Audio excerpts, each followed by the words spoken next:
Señor, en el nombre de Jesús, te hemos alabado, exaltado, te hemos proclamado, hemos dicho que nuestra victoria está en ti. Ahora, Señor, ahora que tú hablas a nuestras almas, siempre pedimos por una mente receptiva, un corazón, Señor, que sepa atesorar tu palabra. Y que nos des la fuerza de voluntad, Señor, para, según tú nos vas revelando conocimiento y tu voluntad en tus mandamientos, podamos nosotros, Señor, responder positivamente a ti, que eres nuestro Creador. Bendice este mensaje que tú envías. En el nombre de Jesús. Amén. Hermano, nosotros tenemos base para creer en efectivo que en el principio creó Dios los cielos y la tierra, como dice Génesis 1:1. No se trata de una aberración hebrea que Moisés escribió como autor del Pentateuco, ni tampoco se trata de obligar la mente a aceptar una presunción irracional. Nuestra fe no se apoya en mitologías, filosofías humanas, imaginarias, ficticias o fantasiosas. Se apoya en la fe, la cual en ningún momento está en pugna con la razón. Porque se trata de tener evidencias muy fuertes, sólidas, que indican un creador. Dios es el creador de cielo y tierra. Escuche, por tanto, es su dueño absoluto y soberano. Y es su legislador, su sustentador, lo cual nos incluye a nosotros como criaturas. Y Dios ha dejado sus huellas marcadas en innumerables manifestaciones de su persona en todo lo creado.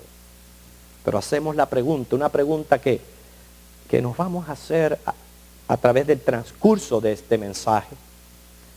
¿Qué es esto para mí? ¿Qué significa esto? ¿Cómo debo yo responder ante tanta manifestación divina? Yo creo que debemos responder con un espíritu de adoración, de temor, de reverencia y de devoción hacia nuestro Creador. Les digo porque hemos ya comenzado una serie de mensajes acerca de estas evidencias manifestantes de nuestro Dios que deben revolucionar nuestro interior, deben revolucionar nuestra vida espiritual. Hoy, según nos alcanza el tiempo, vamos a ir mencionando qué es lo que hacen los hechos de la naturaleza para mí. En otras palabras, ¿qué es esto para mí? Mi primer punto es, los hechos de la naturaleza fortalecerán nuestra fe teísta, creacionista.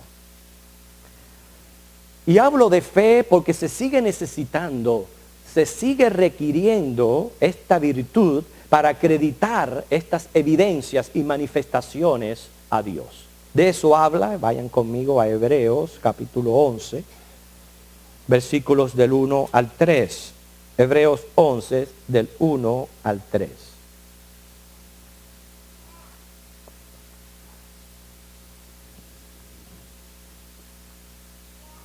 Es pues la fe, la certeza de lo que se espera, la convicción de lo que no se ve.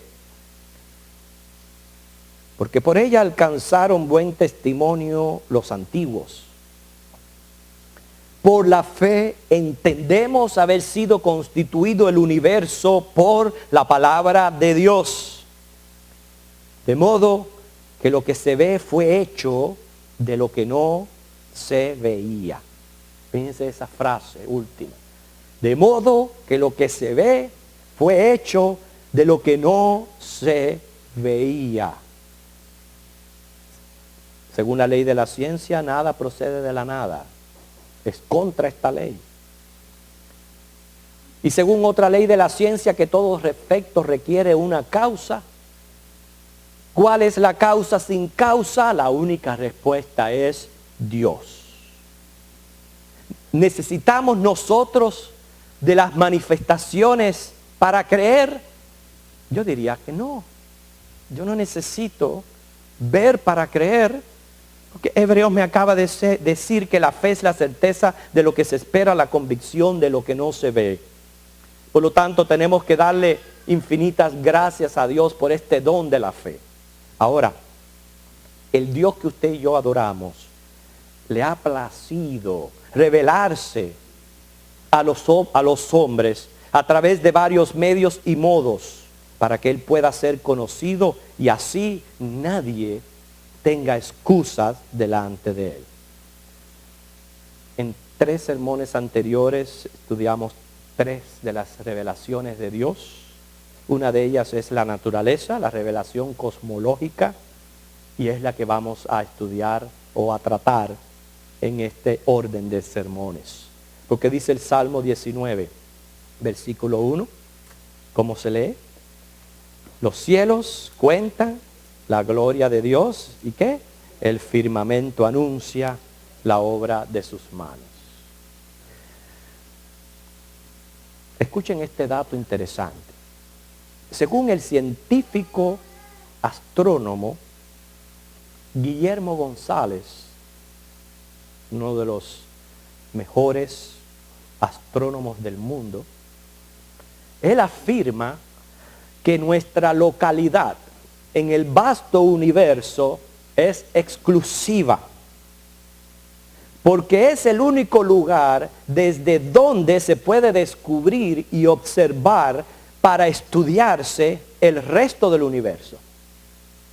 En el único lugar que se puede observar el resto del universo es desde el planeta Tierra, según este científico astrónomo.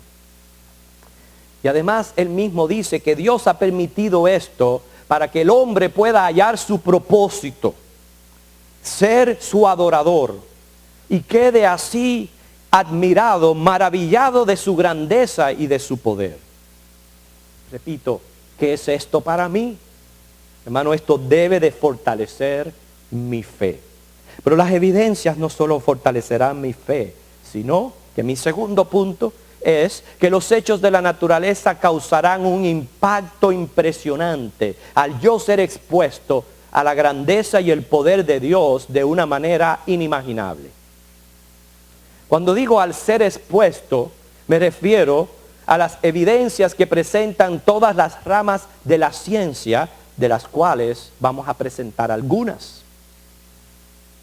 Y según vamos siendo expuestos a estas evidencias, vamos a entender frases bíblicas como las palabras que le dijo el ángel a María, porque nada hay imposible para Dios. Lucas 1:37. Vamos a entender la fe de Abraham, que es nuestro padre en la fe.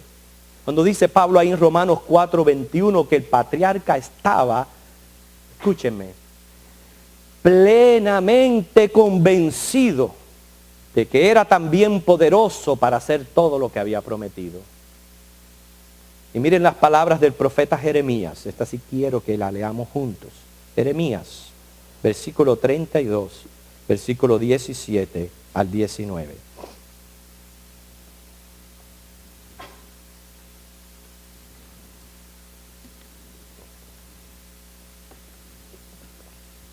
Jeremías 32, 17 al 19. Y usted me sigue con la vista según yo le doy lectura.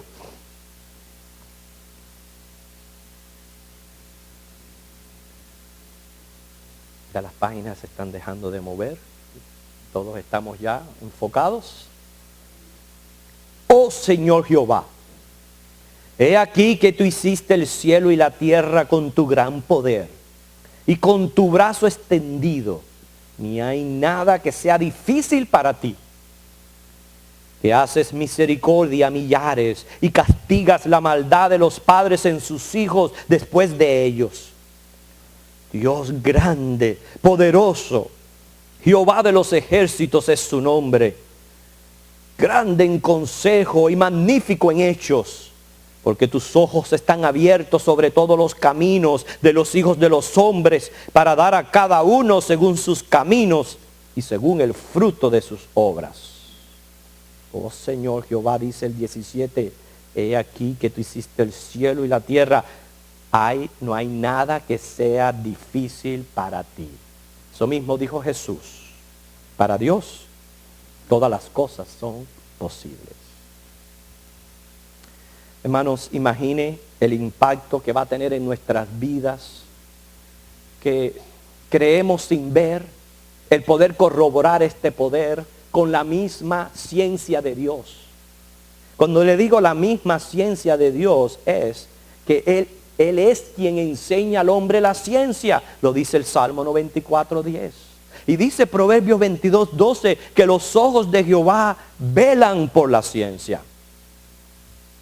Lo reconozcan o no, la ciencia, la inteligencia, la sabiduría son dones del Creador. Esto lo supo apreciar Daniel 2:20 al 22.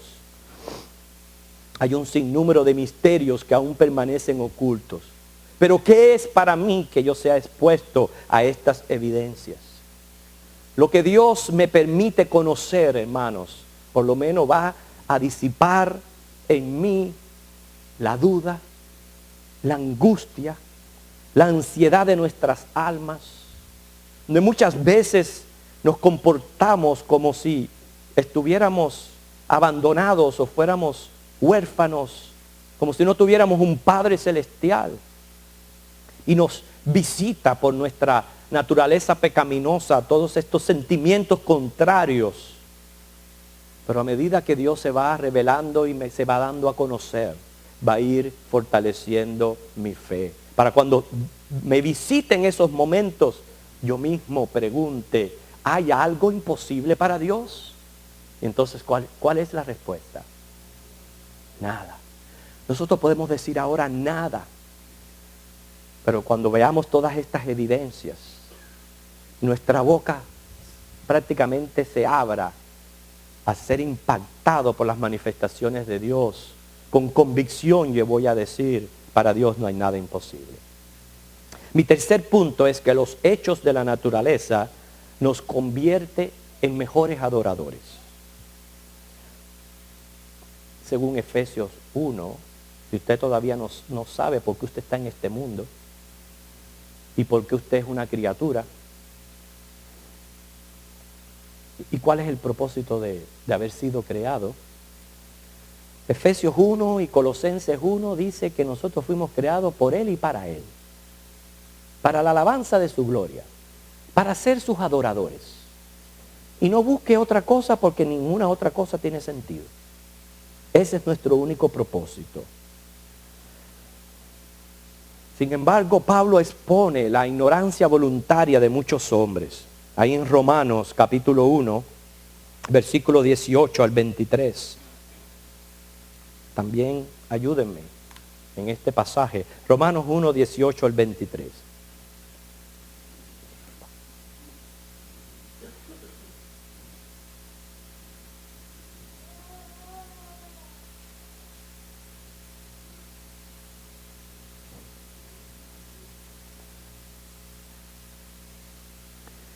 Este es un pasaje muy serio, muy pero muy serio. Dios se muestra como creador y legislador del mundo. Y aquí nosotros las criaturas vivimos como si no le tuviéramos que dar cuenta a nadie, y como si no existiera la justicia divina. A mí me impresiona cómo muchos ejercen la justicia humana sin someterse a la justicia divina.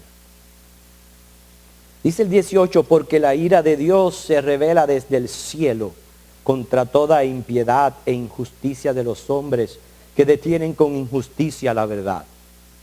Porque lo que de Dios conoce les es manifiesto, pues Dios se lo manifestó. Como Dios nos los ha manifestado, es por eso que nosotros lo estudiamos. Y noten ese lugar de privilegio que tenemos en el universo, precisamente para poder estudiar las manifestaciones de Dios. Porque las cosas invisibles de Él, su eterno poder y deidad, esos atributos de Dios por las cuales le hace posible ser el creador, se hacen claramente visibles desde la creación del mundo, siendo entendidas por medio de las cosas hechas, de modo que no tienen excusas. Pero ¿qué pasa con los hombres? Dice, pues habiendo conocido a Dios, no le glorificaron como a Dios, ni le dieron gracias, sino que se envanecieron en sus razonamientos, todas esas teorías humanistas que existen a nuestro alrededor. Dice, y su necio corazón fue entenebrecido. Profesando ser sabios, se hicieron necios. Un buen lema para los científicos evolucionistas. Y cambiaron la gloria de Dios incorruptible en semejanza de imagen de hombre corruptible, de aves, de cuadrúpedos y de reptiles. Hermanos, según lo que hemos leído, Dios ha manifestado su eterno poder y deidad por medio de la creación. ¿Y qué es esto para muchos? Nada. El hombre ni reconoce, ni glorifica, ni le agradece a Dios. Repito, vive sin tener cuenta que hay un creador, un legislador. Por eso trata por todos medios de excusar con evidencias o hechos naturales, presunciones irracionales, su necia teoría de la evolución. Profesando ser sabios, se hicieron necios. Pero los que sí reconocemos su eterno poder y deidad, decimos, Él nos hizo y no nosotros a nosotros mismos. Salmo 103. ¿Qué es esto para mí? El conocimiento progresivo de Dios, hermanos, me hará un mejor adorador. En Juan 20, del 26 al 31, ahí se encuentra el episodio del encuentro de Jesús con el discípulo Tomás. Ustedes saben la historia. Tomás no se encontraba cuando Jesús se les apareció un día domingo. Pero 8 días después, él sí estaba allí. Y cuando Jesús se les presentó, el Señor le dice, mira aquí mis manos, mira aquí mis heridas, mis llagas. Mete aquí tu mano. Y después de haber dicho que hasta que yo no lo veo, no lo creo. Y él vio y creyó. Dice la palabra que cayó rendido, diciendo, ay Señor mío y Dios mío.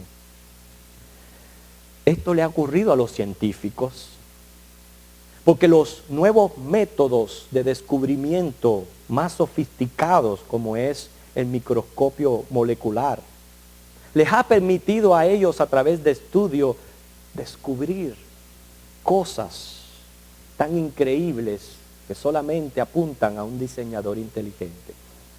Muchos de ellos han creído, están abrazando la fe teísta creacionista después de haber sido ateos evolucionistas. Y no todos, pero muchos ya son cristianos. Gloria a Dios por eso. Pero pobrecito, tuvieron que ver para creer.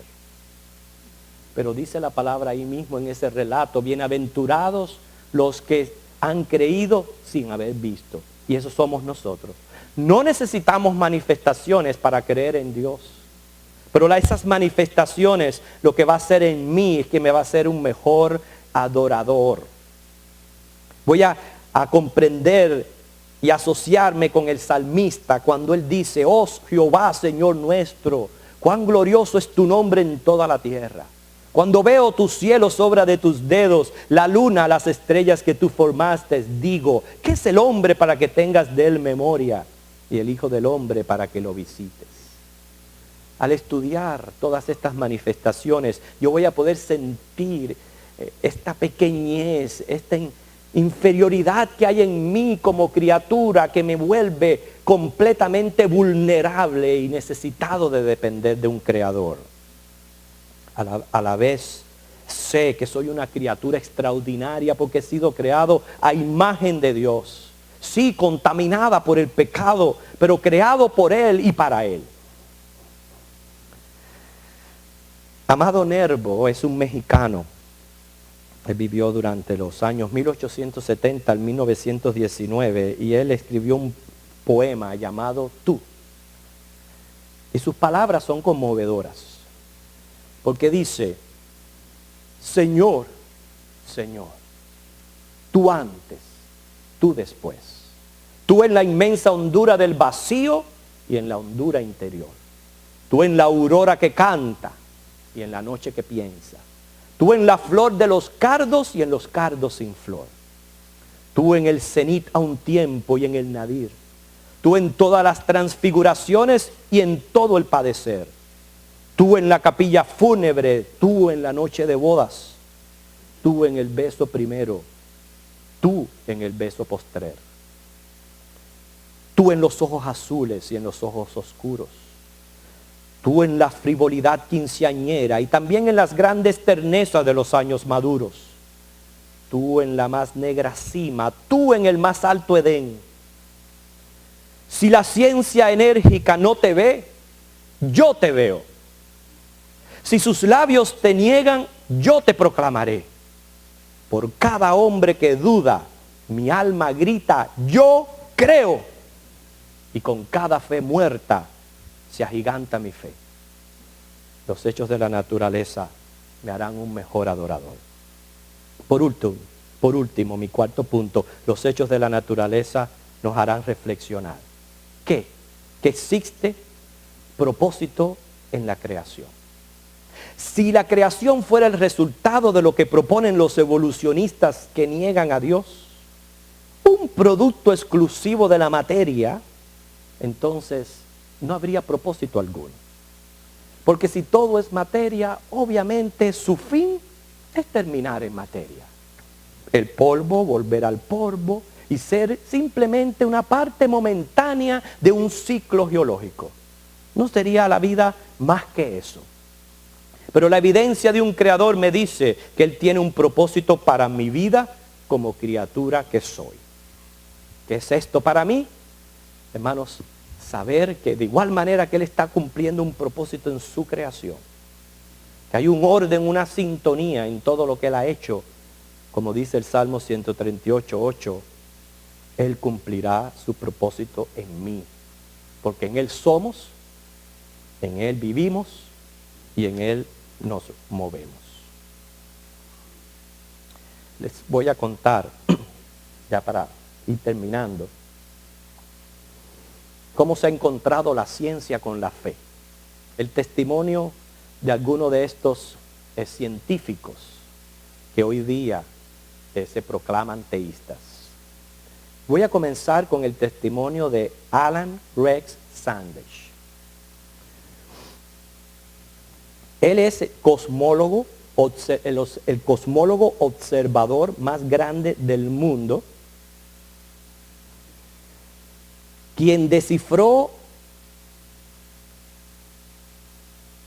los secretos de las estrellas y el misterio del cuásar.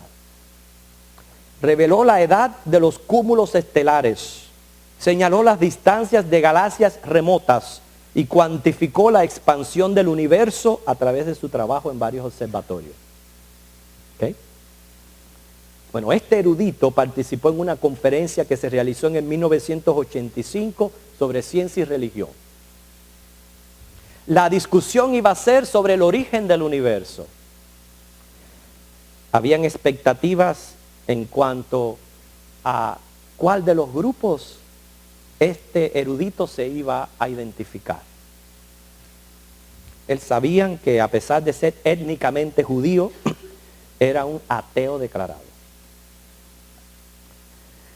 Todo parecía indicar que Sandage se iba a sentar con los ateístas. Pero qué gran sorpresa para todos en esa reunión cuando se sentó con el grupo de los teístas.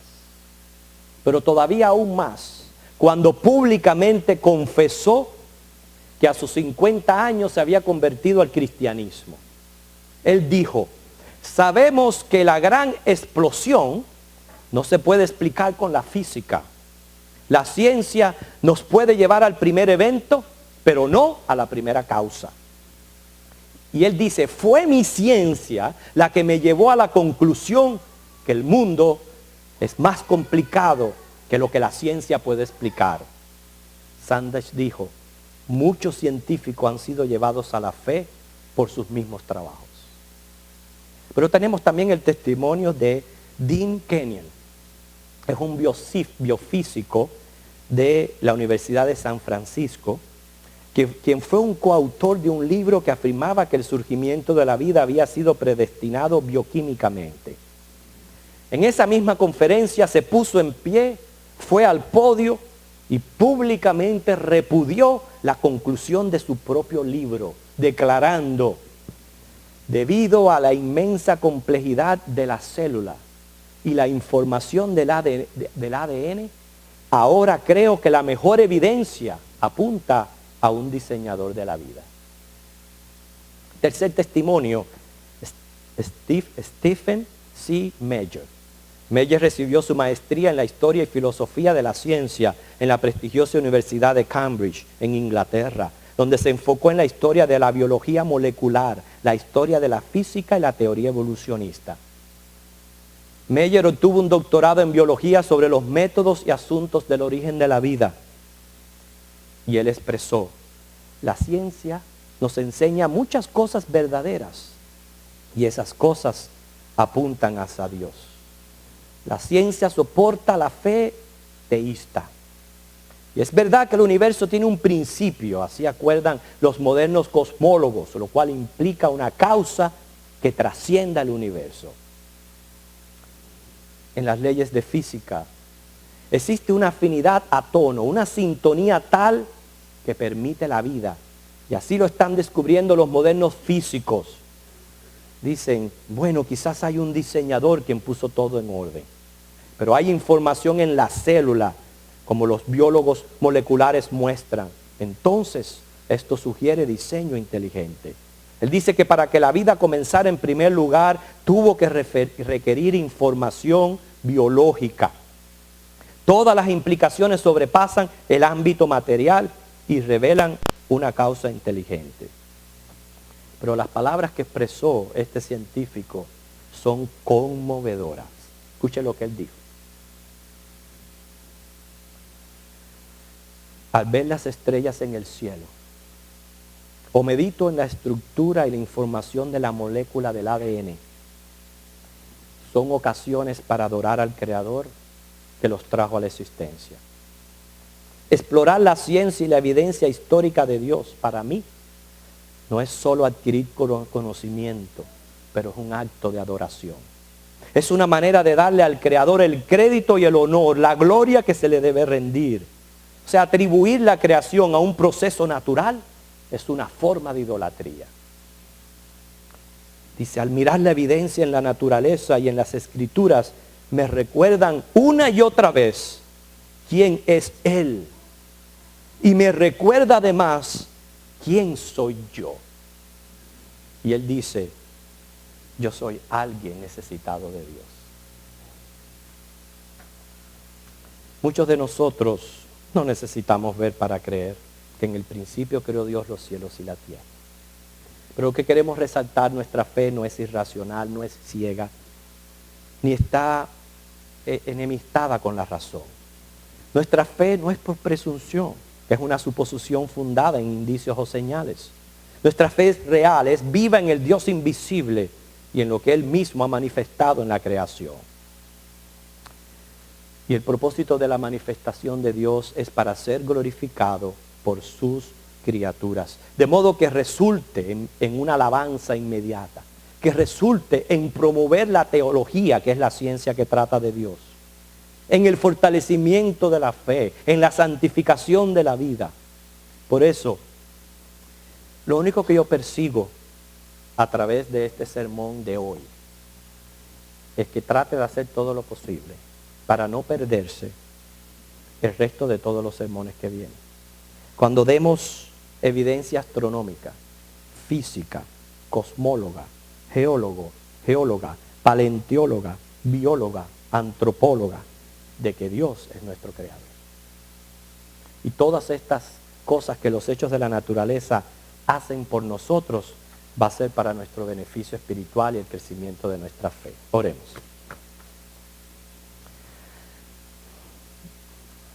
Señor, te damos gracias hoy por el don de la fe. Porque como dice, Señor, el escritor, mientras la ciencia te niega, nosotros te proclamamos. Pero eso es un don tuyo. El que podamos, Señor, verte detrás de tus manifestaciones. Gracias por el don de la fe, Señor, y suplicamos que podamos mejorar y crecer como adoradores. Que podamos salir de aquí, Señor, sabiendo de que en efectivo tú, Dios, creaste cielo y tierra, por tanto, tienes un propósito no solo para el universo, pero para nuestra vida en particular. Que, Señor, cuando nos visiten las tribulaciones de la vida, podamos responder sabiendo que tú eres un Dios omnímodo, que para ti no hay nada imposible. Y así podamos descansar, Señor, y poder aplicar tu palabra cuando nos instas a estar quietos y conocer que tú eres Dios.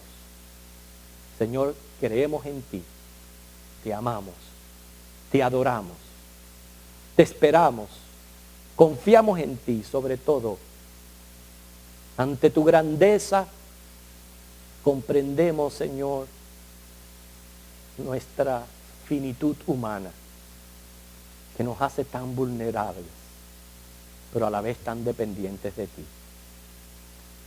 Síguenos bendiciendo, Señor, lo pedimos en Jesús. Amén.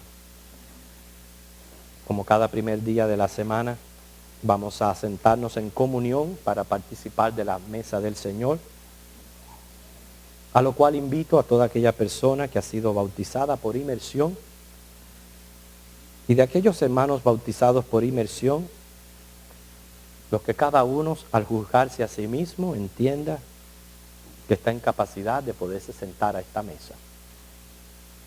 Si no lo está, es indicio de que no tiene una buena salud espiritual. Yo le insto a que arregle su vida con el Señor de manera tal que usted también en el futuro pueda sentarse con una limpia conciencia a tomar de estos elementos.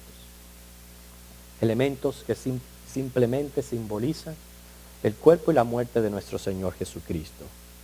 Este es un acto conmemorativo, simbólico, de los hechos del Evangelio, pero sobre todo también de la promesa que Jesús viene pronto por nosotros. Yo le pido a los hermanos que me van a ayudar a repartir estos elementos, que pasen al frente. Y cada uno de nosotros aprovechemos este tiempo, meditemos en el Señor y gocemos de su presencia.